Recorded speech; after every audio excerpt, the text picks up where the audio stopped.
Hi and welcome to Cooking from Scratch. In this video we're going to be making vintage mac and cheese.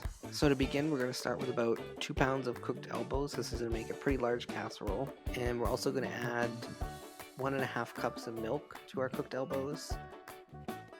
And then we're also going to season with a little bit of salt and pepper, about a teaspoon or so of each.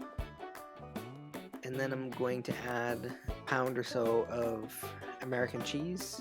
You can use cheddar cheese if you prefer. I've always used American cheese.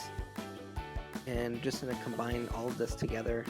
And then we're going to go ahead and put this into a 9x13 baking pan. And it's going to pile fairly high. And then we're just going to add in some more cheese to top our mixture off. And then we're going to bake it 350 degrees for about 20 or so minutes, just until the cheese is nice and melted and it starts to get a little golden and bubbly on the top. And here's the finished product, vintage mac and cheese. If you like this video, remember to like and subscribe for more content like this.